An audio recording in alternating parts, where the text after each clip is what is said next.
मेनू दिखाओ। उपन्यास ऑनलाइन पूरा पढ़े। उपन्यास बिन। उपन्यास सर्वनाश का लोहार अध्याय 211 पीसने के स्तर 2। गुणा प्रिय पाठकों, अधिक अध्यायों के अनुवाद में हमारी टीम की सहायता के लिए यहां दान करें। URL सर्वनाश का लोहार 211 पीसने के स्तर 2 एड्स बाय पब फ्यूचर। ये शिकारी संघ से स्क्वाड एक या बड़े गिल्ड के कुलीनों जैसी अन्य पार्टियों से बहुत दूर था। यह आखिरी बॉस रूम था जिसे उन्हें उन लोगों के साथ साझा करना था जो उनसे पहले आए थे। बॉस रूम के अंदर एक विशालकाय मानव जैसा चील खड़ा था, मिनोटॉर का पक्षी संस्करण जैसा। उसका सिर एक भयंकर चील जैसा था, एक मांसल आदमी जैसा शरीर जिसके हाथ पर पंख लगे हुए थे और मानव पैर जो चील के पंजों में समाप्त होते थे और किसी तरह के दोहरे जोड़ वाले थे। उसके हाथ में 2 मीटर लंबी तलवार थी जो उसके लगभग 4 मीटर लंबे शरीर के मुकाबले बहुत बड़ी नहीं लग रही थी। ये खुरदरी लग रही थी, लेकिन सेठ के लिए यह बिल्कुल नई धातु थी। लेस देन फेमेटल क्राफ्टिंग सामग्री असामान्य, स्टील से हल्की लेकिन उतनी ही मजबूत धातु जिसमें मिथ्रिल से ज्यादा जादू की आदत है। इसे फेयर स्टील में परिष्कृत किया जा सकता है। Greater than less than Mithril, greater than से भी ज्यादा जादुई लगाव। सेठ की आंखें चमक उठी। उसे अभी तक नहीं पता था कि उसे क्या करना है, लेकिन वह उसे चाहता था। 2 अग्रिम पंक्ति के सैनिकों ने उसे पाने के लिए काम करना शुरू कर दिया। उड़ती हुई तलवार ने चील पर हमला किया और उसे ब्रॉडस्वॉर्ड ने रोक दिया। इस समय एक भाला अपने अंधे स्थान से एक क्रूर सांप की तरह हमला करता है और दिल पर निशाना साधता है। सभी बाधाओं के बावजूद प्राणी ने अपनी बांह पर चमकदार धातु के पंखों की पंक्ति से भाले को रोक दिया। जैसे ही उसने भाले को रोकने के लिए अपना आसन बदला, उसके गुर्दे में चोट लग गई। योना के पिशाच के पंजे चील के मानव पेट में धंस गए थे। यह अब तक का सबसे मानवीय बॉस था, जिसने इसे अब तक का सबसे आसान बना दिया। स्तर के अंतर के बावजूद यह न तो उड़ सकता था और न ही यह बहुत तेज था। इसका हथियार इसके लिए बिल्कुल उपयुक्त नहीं था। सामग्री स्टील से हल्की थी, जिससे इसे अप्रत्याशित गति मिली, लेकिन बदले में हमलों में टेके जैसे टैंक को परेशान करने के लिए वजन की कमी थी। बाज ने तकनीक और कौशल से लड़ने की कोशिश की, लेकिन ऐसा करने में वह दल से भी बदतर था।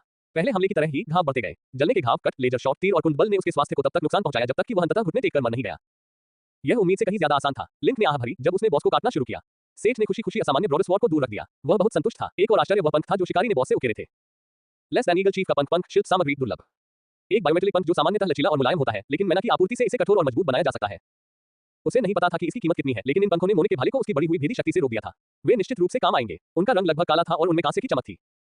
Ads by PubFuture. यहाँ से आगे ही लगभग अनछुई जगह है। ईवी ने उत्साह से कहा। वह सही थी। जाहिर है अगली मंजिलें बहुत कठिन हो जाएंगी क्योंकि दुश्मनों के बड़े समूह बहुत अधिक समन्वय दिखाएंगे। यही जानकारी अन्य दलों ने गिल्ड को दी थी। और यह सच था। जिन भीड़ के दलों का उन्होंने सामना किया वे उच्च स्तरीय मानवरूपी थे जिनमें बहुत अच्छा समन्वय था। इन लड़ाइयों के दौरान सेठ दुश्मन की संरचनाओं के अनुरूप आगे और पीछे की पंक्ति के बीच संक्रमण करता रहा। लड़ाइयां कठिन थी और काफी समय लेती थी, लेकिन अनुभव प्राप्त करना इसके लायक था, यहाँ तक कि मोने के लिए भी। सिर्फ 2 मंजिल बाद सेठ फिर से ऊपर उठ गया और लव 36 पर पहुंच गया, लेकिन जल्द ही चीजें बदलने लगी। जब 34वीं मंजिल के दरवाजे खुले तो सड़न की गंध उनकी ओर आई। उनके सामने की सीढ़ियों पर केवल मंद रोशनी थी और सब कुछ अंधकार में लग रहा था। वे एक कड़ी कतार में सीढ़ियां चढ़ रहे थे। वातावरण में आए भारी बदलाव ने उन्हें अपने आसपास की चीजों के प्रति अति संवेदनशील बना दिया था। सामने से किसी चीज के आने पर दालान में तेज कदमों की आवाज गूंज उठी। सामने अंधेरे से एक पंख वाला इंसान लड़खड़ाता हुआ आया। वह घावों से लथपथ था और खून से लथपथ था। उसके चेहरे पर दहशत साफ झलक रही थी और जब उसने साहसी लोगों के समूह को देखा तो उन्हें उम्मीद की एक किरण दिखी। आखिर ऐसा क्या हुआ कि एक कालकोठरी राक्षस को अपने दुश्मन को देखकर उम्मीद की किरण दिखी? जवाब उनकी उम्मीद से कहीं ज्यादा तेजी से सामने आ गया। भीड़ के पीछे एक विशालकाय आकृति दिखाई दी और जब उसने भीड़ के हाव भाव देखे तो उसका चेहरा उतर गया। अगले ही पल एक विशाल दंत मानव शरीर में पीछे से घुस गया और उसकी छाती से बाहर निकल गया। ऊपरी हिस्सा एक चिपचिपे काले जहर से चमक रहा था और उसके शिकार का शरीर नेक्रोसिस की प्रक्रिया से गुजर रहा था। ये बिच्छू का डंक था जो हमें एक विशालकाय प्राणी की ओर ले गया जिसका ऊपरी शरीर मनुष्य का और निचला शरीर बिच्छू का था। लेस देन गिरता बिलूलाव 56 ग्रेटर देन। उन्हें अचानक सामने आए नए दुश्मन को देखने के लिए ज्यादा समय नहीं मिला। इससे पहले कि वे कुछ कर पाते, एक विशालकाय शरीर चीनी मिट्टी के सफेद कवच में लिपटा हुआ और सैकड़ों तीखे पैरों द्वारा उठाए हुए दीवार के सहारे उनके पास से गुजरा। पफल्स ने बिच्छू आदमी पर हमला किया जबकि उसका डंक अभी भी उसके शिकार में फंसा हुआ था। बिच्छू योद्धा केवल क्रूर पफल्स से बचने के लिए अपना भाला उठा सकता था।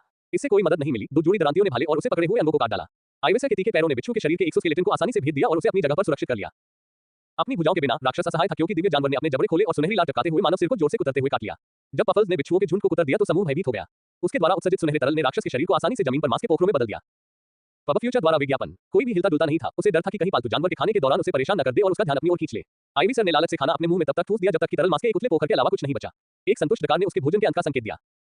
उम्मा पफल्स, तुम ठीक हो। बेशक मैं महान हूँ, महान से भी बेहतर। हम महानतम में की बात कर रहे हैं। मैंने अभी एक शानदार सप्लीमेंट लिया है। आइवेसर ने इसे नजरअंदाज कर दिया और दल के पीछे अपनी स्थिति पर वापस आ गया। कहो पफल्स, क्या तुम इस पर नेतृत्व करना चाहोगे? हम ठीक है, मैं करूंगा, लेकिन सिर्फ इसलिए क्योंकि तुम जोर दे रहे हो। एक प्रसन्न निर्विवाद रूप से प्रसन्न आभा के साथ पहले की तुलना में थोड़ा अधिक भयावह कैटरपिलर ने नेतृत्व संभाला और वे कालकोठरी में और भीतर चले गए। विनाश के अपने मार्गदर्शक का अनुसरण करते हुए उन्होंने इस बात पर चर्चा की कि इस परिवर्तन में क्या सहायक हो सकता है। कुछ विचार विमर्श के बाद अल जलसा ने सेठ के अनुमान की पुष्टि की। आमतौर पर जब इस तरह के कालकोठरी को लंबे समय तक साफ नहीं किया जाता है तो ऊपरी मंजिलों से राक्षस धीरे धीरे निचली मंजिलों पर दिखाई देने लगते हैं क्योंकि उनकी संख्या कम नहीं हो रही होती है। यह एक आंतरिक कालकोठरी ब्रेक की तरह था क्योंकि एक भीड़ आमतौर पर अपनी निर्दिष्ट मंजिल को नहीं छोड़ सकती थी। ये बिच्छू आदमी शायद ऊपरी मंजिल से आए होंगे और निचली मंजिलों पर कब्जा कर रहे होंगे क्योंकि उनकी संख्या उनके दिए गए स्थान से ज्यादा हो गई है। वे स्थानीय भीड़ और ऊपरी मंजिलों के लोगों के बीच वर्चस्व की लड़ाई में फंस गए थे। हालांकि सबसे दिलचस्प विषय सेठ के पालतू जानवर के व्यवहार में अचानक बदलाव था। यहाँ तक कि सर्वज्ञ लिच के पास भी इसका कोई स्पष्टीकरण नहीं था और वे केवल सेठ की ओर ही देख सकते थे। आखिरकार वह अकेला व्यक्ति था जो अपने कीट मित्र की ठोस उत्पत्ति को जानता था। सेठ ने इविसिस के बारे में जो कुछ भी याद किया उसे छानने की कोशिश की। सूर्य देवता का दिव्य जानवर जो एक अत्यधिक विकसित प्राचीन साम्राज्य से उत्पन्न हुआ था। दिव्य वस्त्रों के रेशम का स्रोत और भूमि के रक्षक। इविस अब एक रेगिस्तानी खंडहर बन चुका था। रेगिस्तान में बिच्छू थे। कुछ सिद्धांत के साथ आने की कोशिश करते हुए उसे लगा कि वह डिपेंडेंस डे का नायक है। अंत में उसने कंधे उचका दिए और अपना सर्वश्रेष्ठ अनुमान लगाया। शायद वे दैवीय शत्रु हैं। आप जानते हैं, जैसे प्रकाश का सेंटीपीड बनाम अंधकार का बिच्छू मनुष्य। उसका अनुमान किसी भी अन्य अनुमान से सही था, लेकिन अन्य लोगों ने केवल उसकी ओर आंखें घुमाई। उसका दूसरा सबसे अच्छा अनुमान यह था कि पफल्स यौवन की ओर बढ़ रहा था। हाल ही में उसकी भयंकर भूख शायद आसन कायापलट का संकेत हो सकती है। इसके अलावा पफल्स ने दरांतियों की दूसरी जोड़ी कब उगाई। वे केवल पीछे से उस मजबूत चीनी मिट्टी के सफेद कवच को देख सकते थे जबकि पफल्स आगे चल रहा था। पब फ्यूचर द्वारा विज्ञापन संपर्क टॉस साइट मैप दान करें मेनू दिखाओ। उपन्यास ऑनलाइन पूरा पढ़े उपन्यास बिन उपन्यास सर्वनाश का लोहार अध्याय 212 MVP आउट। गुना प्रिय पाठकों, अधिक अध्यायों के अनुवाद में हमारी टीम की सहायता के लिए यहां दान करें URL।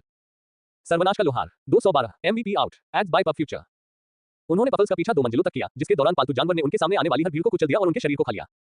ठीक है, मेरा पेट भर गया है, अब मैं पालतू जानवरों वाली जगह पर वापस जाऊंगा। क्या रुको पफल्स। सेठ हाईवीसर के अचानक गायब होने को रोक नहीं सका क्योंकि वह पालतू जानवरों के स्थान पर वापस आ गया था। पार्टी फर्श के बीच में अकेली रह गई थी। उन्होंने एक पल के लिए चारों ओर देखा। क्षेत्र अभी भी शांत था। मुझे लगता है कि आज के लिए इतना ही काफी है, सेठ ने वापसी का सुझाव दिया।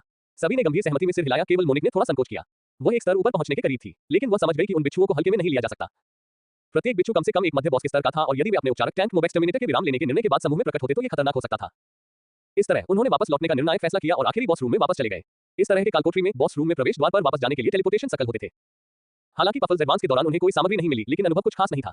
मोनिक को छोड़कर उनमें से हर एक को एक और लेवल ऊपर मिला।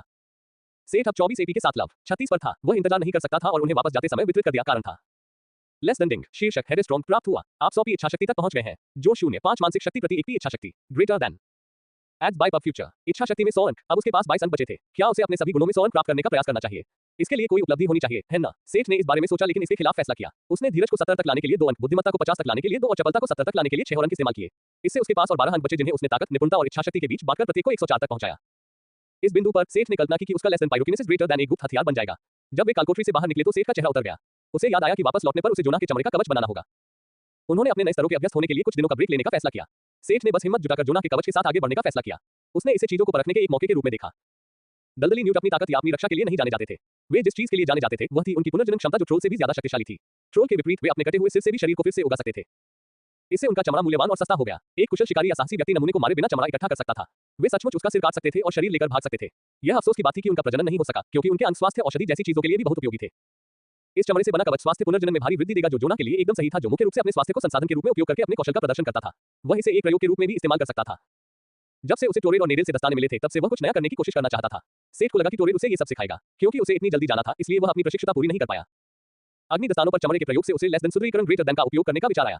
यह एक ऐसा कौशल था जो लेस देन ऊर्जा परिसंचरण ग्रेटर देन से अनलॉक किया गया था और मन को इंजेक्ट करके धातु को मजबूत कर सकता था। कोई व्यक्ति अपने मन को किसी पदार्थ या वस्तु में प्रवाहित करता है और उसे आगे पीछे प्रसारित करता है। प्रत्येक संचलन के साथ कुछ मन पदार्थ के भीतर जमा हो जाता है। Less than dark steel greater than और less than magic steel greater than जैसी धातुएं प्रकृति में एक समान लेकिन अधिक मौलिक प्रक्रिया से उत्पन्न हुई है। इस प्रक्रिया से न केवल सामग्री की मजबूती में सुधार होगा बल्कि इसकी मैना चालकता में भी थोड़ी वृद्धि होगी। जब सेठ ने इसे चमड़े पर आजमाया तो उसने पाया कि जमा किए गए मन के प्रभाव में चमड़ा सख्त और कठोर हो जाएगा। यह न केवल चमड़े को सख्त करने के सभी चरणों को दरकिनार कर सकता था बल्कि हथौड़े की विशेष क्षमता और लेस देन ऊर्जा परिसंचरण टू ग्रेटर देन के साथ पूरी तरह से सख्त चमड़े को फोर्ज करना भी संभव बनाता था। सेठ वास्तव में कठोरता की डिग्री को नियंत्रित नहीं कर सकता था। ये या तो नरम था या कठोर। उसे नहीं पता था कि यह कौशल की सिर्फ एक विशेषता थी या कौशल के निम्न स्तर के कारण था। शायद जब कौशल का स्तर बढ़ेगा तो वह चमड़े पर गाथा गीतों का उपयोग करने में सक्षम हो जाएगा। अगर वह मजबूती के कारण होने वाली कठोरता की डिग्री को प्रभावित कर सकता है तो उसे अपने जीवन में फिर कभी सिलाई नहीं करनी पड़ेगी। चाहे जो भी हो, इसका मतलब था कि वह अभी नरम चमड़े की सिलाई से बच नहीं सकता था। सभी चमड़े को मजबूत करने से चमड़े के एक फायदे को खत्म कर दिया जाएगा जो कि इसका लचीलापन और पहनने वाले की गतिशीलता है। नई तकनीक ने कवच की संरचना से संबंधित बहुत ज्यादा बदलाव नहीं किया, लेकिन कम से कम इसने कठोर चमड़े को सख्त करना और जोड़ना बहुत आसान बना दिया। अब वह इसे दूसरे चमड़े से आसानी से जोड़ सकता था। सेठ ने अपना पूरा सामान पहन लिया था। उसे शिल्पकला के दौरान आवश्यक सभी कौशलों के लिए अत्यधिक मन खपत को बनाए रखने के लिए बूस्ट की आवश्यकता थी। कम से कम उसकी लेस देन सिलाई ग्रेटर देन चमड़े के कवच को पूरा करने के दौरान आखिरकार समतल हो गई। ब्रेसअप और ड्रॉन ग्रीव्स, लेग गार्ड और बूट की एक जोड़ी। इससे पहले कि वह कुछ समझ पाता बाहर अंधेरा हो गया था। सेठ को समय देखकर आश्चर्य हुआ और उसने फैसला किया कि आज के लिए इतना ही काफी है। वह कल आत्मा संचार का ध्यान रखेगा। नहीं, कवच इंतजार कर सकता है। कल वह दिन अपने लिए इस्तेमाल करेगा। उसे अपना खाली समय दूसरों के लिए सामान बनाने में क्यों बर्बाद करना पड़ा? क्या वह बॉस नहीं था? ओह ठीक है, ऐसा नहीं है कि मैं पीड़ित हूं। उसने बुदबुदाया और अपने स्मिथिंग कौशल के अनुभव बार को देखा जो 10 महाकाव्य कवच भागों को खत्म करने के बाद तीसरे स्तर की ओर बहुत धीरे-धीरे बढ़ रहा था। वह अपने कौशल में सुधार करना चाहता था, अब पहले से कहीं ज्यादा। वह वास्तव में उन नए नुस्खों और ब्लूप्रिंट को अनलॉक करना चाहता था। अगर वह दिव्य कवच या ऐसा कुछ बना सकता था तो कोई भी उसे रोक नहीं सकता था। कोई भी राक्षस उसकी सामग्री बनने से नहीं बच सकता था या उसे दुर्लभ सामग्रियों का खनन करने से नहीं रोक सकता था। रुको, ऐसा लगा कि हाल ही में उसके लक्ष्य थोड़े बदल गए हैं। सामग्री की तलाश में इधर-उधर भटकना वाकई खतरनाक लग रहा था। नहीं नहीं, वह निश्चित रूप से मौत की तलाश में अपने रास्ते से बाहर नहीं जाएगा। सेठ एक दुकान खोलेगा और दूसरों से उसके लिए सामान इकट्ठा करवाएगा। वह मीना, फिन और अन्य लोगों को अपने साथ ले आएगा। वह कभी-कभी पैसे के लिए कुछ बना सकता था और पूरे दिन आराम कर सकता था। हाँ, यही उसका लक्ष्य था। खुद को समझाने और अपने संकल्प को दृढ़ करने के लिए उसने रसोई में भरपेट खाना बनाया और सो गया। लेकिन एक छोटी सी लौ उसके सीने में एक छोटी सी इच्छा धीरे से फुसफुसाई। लेकिन क्या यह अद्भुत नहीं होगा कि आप बिना रोक-टोक के दुनिया भर में भ्रमण करें और सभी परिवर्तनों और आश्चर्यों को देखें? Ads by PubFuture. संपर्क टॉस साइट मैप दान करें मेनू दिखाओ। उपन्यास ऑनलाइन पूरा पढ़े उपन्यास बिन उपन्यास सर्वनाश का लोहार अध्याय 213 भेष बदलकर शहर का दौरा। गुना प्रिय पाठकों, अधिक अध्यायों के अनुवाद में हमारी टीम की सहायता के लिए यहां दान करें URL। सर्वनाश का लोहार 213 भेष बदलकर शहर का दौरा। Ads by PubFuture. आज वह अपनी आत्मा के लिए कुछ समय निकालना चाहता था, कुछ समय आराम करने और मौज मस्ती करने के लिए। एक राजा की तरह जो एक किसान के जीवन को देखना चाहता था, उसने अपना भेष बदल लिया। कालकोठरी से लूटी गई चीजों में एक छिपाने का लबादा भी था। ये वाई सिटी में भी एक आम वस्तु थी। इसे ज्यादातर कालकोठरियों में पाया जा सकता था क्योंकि इसके प्रभाव कमजोर कालकोठरियों में भी बहुत कम ऊर्जा में उत्पन्न किए जा सकते थे। कम से कम उसने ओरा में यही सुना था। लेस देन छिपाव का लबादा। सामान्य स्थायित्व 30/30। एक पहनने वाले को पहचानना मुश्किल हो जाता है। वह आदमी जो अभी अभी गुजरा, मैं उसकी छतरी की छाया में उसका चेहरा नहीं देख सका। सड़क पर स्टॉल चलाने वाले ज्यादातर फेरी वाले इस तरह का लबादा या इसी तरह की कोई चीज पहनते हैं, खासतौर पर जब वे संदिग्ध चीजें बेचते हैं। इस नए आधुनिक समाज में वह लबादा पहनकर ध्यान आकर्षित नहीं कर सकता था, जैसा कि कई लोग करते थे। अकेले या स्वतंत्र साहसी लोग अपने उपकरणों को चुपती आंखों से छिपाने के लिए लबादे का इस्तेमाल करते थे। आज सेठ रहस्यमय व्यापारी की भूमिका निभाएगा और कुछ युवा लोगों के जीवन को बदल देगा। पिछली बार जब वह वाई सिटी की सड़कों पर घूम रहा था, तो उसे यह विचार आया था। आमतौर पर काल्पनिक कहानियों में क्या ऐसे स्टॉल नहीं होते जिनमें ऐसे उत्पाद हो जो कचरे जैसे दिखते हो, लेकिन उनमें छिपी हुई एक खास पौराणिक वस्तु होती है जो नायक को बढ़ने में मदद करती है। या फिर कोई रहस्यमय दुकान जिसमें अद्भुत वस्तुएं हो और जो नायक के पुनः उन्हें ढूंढने के लिए लौटने से पहले ही अचानक गायब हो जाए। उसने शहर में ऐसा कुछ नहीं देखा था। वह अपनी लेस देन लोहा की आंखों ग्रेटर देन से उन सभी वस्तुओं को देख सकता था जो उसके सामने आती थी, बशर्ते वे सैद्धांतिक रूप से उसकी श्रेणी में फिट हो। उन बेतरतीब फेरी वालों और साहसी लोगों द्वारा बेची जाने वाली चीजों में कुछ भी दिलचस्प या आश्चर्यजनक नहीं था। Ads by PubFuture. इससे उसके मन में यह विचार आया, दुनिया में जो बदलाव आप देखना चाहते हैं वही खुद बनिए, है ना? सेठ एक रहस्यमय फेरी वाला होगा। उसने इस दिन के लिए सभी तरह के गहने खरीदे थे। उन्हें मंत्रमुग्ध करने के बाद वह कबाड़ और कुछ असली सामान के साथ एक दुकान खोलते और देखते कि कौन भाग्यशाली है या असली सामान को पहचान सकता है। वह एक बड़े प्लाजा में आया जहां एक छोटा सा शुल्क देकर अपनी मर्जी से एक छोटा सा स्टॉल लगाने की अनुमति थी। सेठ ने पिछली बार जब वह घूम रहा था तो उसे यह जगह मिली थी। फिर भी ये सभी कमोबेश तात्कालिक स्टॉल थे, हर किसी के पास पूरा सेटअप था। उचित टेबल, टेंट और कुर्सियां। इन्वेंट्री ने वास्तव में जीवन को आसान बना दिया। जल्द ही उसकी अपनी मेज मुट्ठी भर छोटी-छोटी चीजों से भर गई। इन साधारण चीजों के बीच उसने कुछ असली सामान छिपाए थे। सेठ के नजरिए से उनमें कुछ भी लुभावना नहीं था। वे एक साधारण जादू वाली अंगूठियां या पेंडेंट थे। उनमें से ज्यादातर में एक निश्चित समय के लिए 10-15 पॉइंट तक विशेषताएं बढ़ाने का प्रभाव था। इसका कारण सामग्री की अपनी सीमा थी। सामान्य कीमती धातुएं बहुत ज्यादा जादू नहीं ले सकती थी। अगर जादू बहुत ज्यादा था तो आइटम गर्म हो जाते और उपयोगकर्ता को चोट पहुंचाते या सबसे खराब स्थिति में टूट जाते। फिर भी शहर में सामान्य वस्तु स्थिति की तुलना में ये वस्तुएं काफी अच्छी थी। और कुछ ऐसी वस्तुएं भी थी जिन पर सेठ ने कुछ मेहनत की थी। उन्होंने कीमती पत्थरों को जादुई नाविक के रूप में इस्तेमाल करने का अभ्यास करने के लिए इनका इस्तेमाल किया था। वे ऐसी वस्तुएं थी जिनकी तत्काल कोई कीमत नहीं थी, लेकिन स्थायी प्रभाव दिखाने के लिए उन्हें चार्ज करने की आवश्यकता थी। उनमें से कुछ ऐसे भी थे जो आसपास से मैना इकट्ठा कर सकते थे और धारक के मैना पुनर्जनन को बढ़ा सकते थे। यह एक जटिल जादू था और उसके द्वारा पाए गए आभूषणों के केवल कुछ टुकड़े ही इसका समर्थन करने में सक्षम थे। ये उनकी छोटी रहस्यमय दुकान में असली रत्न थे, क्योंकि इस तरह की चीजें आमतौर पर बहुत कम मिलती थी और इनकी बहुत मांग थी। किसी अनजान ग्राहक को इस तरह की चीज बेचने की कल्पना करना ही काफी रोमांचकारी था। ये पैसे कमाने के बारे में नहीं था। सेठ बस इस शहर को थोड़ा और दिलचस्प बनाना चाहता था। क्या यह अच्छा नहीं होगा कि यहाँ सिर्फ आम लोगों के लिए आपदाएं न हो, जबकि सिर्फ खास लोगों को ही चमत्कार मिले? वह उन लोगों के जीवन में कुछ आश्चर्य लाना चाहता था जो अभी सबसे निचले पायदान पर है। और कौन जानता है, शायद उनमें से कुछ इस अवसर का लाभ उठा सके और कोई खास बन सके। कुछ उपन्यास जो वह अक्सर पढ़ता था उसमें इसे कर्म बोना कहा गया होगा। इन सभी वस्तुओं के विवरण में उसका नाम था, इसलिए यह एक विज्ञापन भी था। वह जल्द ही वाई सिटी छोड़ देगा और बेकर को उसके बारे में पहले से ही पता था। अब कुछ अराजकता पैदा करने का समय आ गया था। Ads by PubFuture. उसकी कीमतें बेतरतीब ढंग से तय की गई थी। कुछ अच्छी चीजें सस्ती थी और कुछ औसत दर्जे की चीजें महंगी थी। ज्यादातर सामान औसत दर्जे का था। उसने आसपास के स्टॉल देखे थे और जानबूझकर इसे चुना था। अब उसे बस इंतजार करना था। सेठ को इस बात पर संदेह नहीं था कि ग्राहक आएंगे। आखिरकार वह सामान बेच रहा था। बेतरतीब ढंग से मिलने वाले कालकोठरी के सामान, खास तौर पर अच्छे सामान, मिलना मुश्किल था। इंतजार करते हुए उसने एक और साधारण अंगूठी निकाली और उस पर नक्काशी करना शुरू कर दिया, जैसे कि वह लकड़ी के किसी टुकड़े को तराश रहा हो। इस समय उसे उस बुनियादी जादू के लिए किसी क्राफ्टिंग स्टेशन की आवश्यकता नहीं थी जिस पर वह काम कर रहा था। कुछ लोग आए और कुछ चले गए। कुछ लोग रुक गए और उसे जादू करते हुए देखते रहे जैसे कि यह कोई आकर्षण हो। अचानक किसी ने उससे बात की। सर, क्या आपने इन सभी वस्तुओं को मंत्रमुग्ध कर दिया? एक इच्छुक युवक ने पूछा। वह लगभग 16 साल का लग रहा था। उसका कवच घिस गया था और उसके काले बाल गंदगी से सने हुए थे। वह वास्तव में अपनी किस्मत को लेकर निराश था।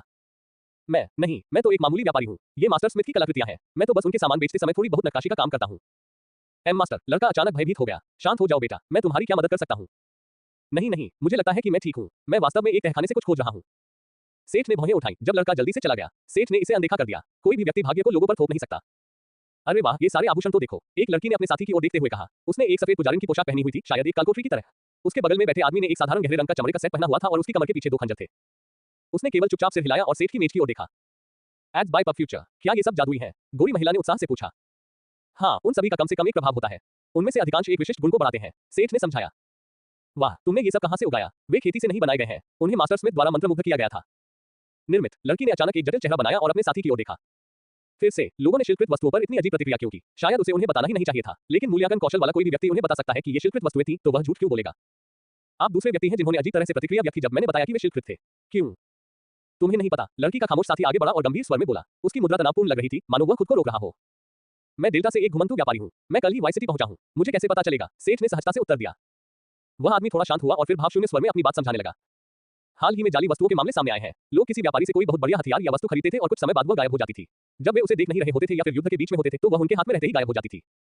कोई भी मूल्यांकनकर्ता उनमें अंतर नहीं कर सकता। उनमें एकमात्र समानता यह है कि उन्हें किसी अनाम व्यक्ति द्वारा तैयार किया गया है। मैं आपको आश्वस्त कर सकता हूं कि ये आइटम किसी अनाम व्यक्ति द्वारा नहीं बनाए गए हैं। निर्माता का नाम स्वाद के टेक्स्ट में लिखा हुआ है। ये घटना उसे बिल्कुल भी पसंद नहीं आई क्योंकि उसके आइटम पर उसका नाम लिखा था, लेकिन फिर भी सेठ के मुंह में कड़वाहट रह गई। कोई व्यक्ति शिल्पकार के व्यवसाय को बर्बाद कर रहा था, और इतना ही नहीं, लड़ाई में अचानक हथियार गायब हो जाना मौत का कारण भी हो सकता है। हालांकि साहसी लोग स्थायी रूप से नहीं मरते, लेकिन वस्तु, अनुभव और डर की हानि के गंभीर परिणाम हो सकते हैं। मरना अच्छा नहीं था, भले ही आप पुनर्जीवित हो सके। Ads by PubFuture. संपर्क टॉस साइट में दान करें, मेनू दिखाओ। उपन्यास ऑनलाइन पूरा पढ़े। उपन्यास बिन। उपन्यास सर्वनाश का लोहार, अध्याय 214। क्या आप गंभीर हैं? गुणा प्रिय पाठकों, अधिक अध्यायों के अनुवाद में हमारी टीम की सहायता के लिए यहाँ दान करें। URL सर्वनाश का लोहार 214। क्या आप गंभीर हैं? Ads by pub future.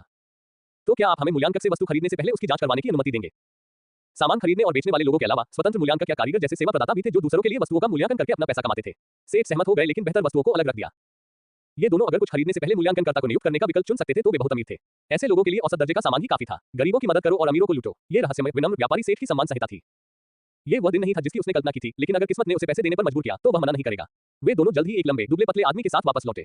उसने एक बैच पहना था जो जाहिर तौर पर उसे एक मूल्यांकनकर्ता के रूप में पहचानता था जो असामान्य वस्तुओं का मूल्यांकन कर सकता था। जब उसने टेबल पर पड़ी चीजों को देखा तो उसे पसीना आ गया। वे सभी चीजें आम थीं, लेकिन जादू टोना उन कुछ असामान्य चीजों से बेहतर था जो उसने पहले कभी देखी थी। बोलने से पहले उसने मूल्यांकनकर्ता से कहा और लड़की की ओर देखा। मूल्यांकन के लिए 5 वस्तुएं चुनें। आपको जो खरीदना है वह उन वस्तुओं में से होगा। लेकिन मेरे सामान मेरे नियम। आप एक मूल्यांकनकर्ता को बुलाना चाहते थे, इसलिए आपको केवल 5 सामान देखने को मिलेंगे। वह थोड़ा निराश थी, लेकिन फिर भी उसने दिखने के आधार पर उन 5 को चुना जो उसे सबसे ज्यादा पसंद थे। उनके पास सभी तरह के अस्थायी बफ थे। हालांकि सेठ की राय में वे कुछ खास नहीं थे, लेकिन मूल्यांकनकर्ता ने 5 वस्तुओं के प्रभावों को पढ़ते समय हकलाया। यहाँ तक कि शांतित साथी भी थोड़ा हैरान दिख रहा था, जबकि लड़की केवल हैरान परेशान खड़ी थी।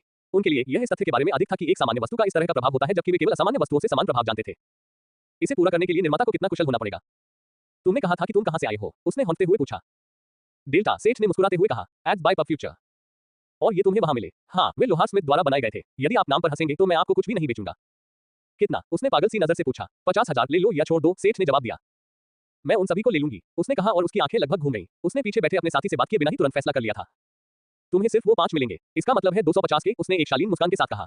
वो एक पल के लिए बड़बड़ाई, लेकिन फिर उसने नकदी का एक ढेर निकाल लिया। आपके साथ व्यापार करना अच्छा लगा, उसने बड़ी मुस्कान के साथ कहा। जब वे दोनों चले गए तो उसने उनकी पीठ पर हाथ हिलाया। जब वे दोनों चले गए और उसने मूल्यांकनकर्ता को भगा दिया जो उसके सामान को घूर रहा था, तो सेठ ने चैन तोड़ दिए। वह पैसे कमाने नहीं आया था, लेकिन किसी ने वास्तव में उसका व्यवसाय बर्बाद कर दिया। एक ऐसा हुनर जिससे नकली सामान बनाया जा सके। सेठ ने विदेश में रहते हुए इस तरह की किसी चीज के बारे में नहीं सुना था, लेकिन इसका मतलब यह नहीं था कि यह असंभव था। सिस्टम लगातार बदल रहा था और पैचवर्क में नई दुनियाएं जुड़ती जा रही थी।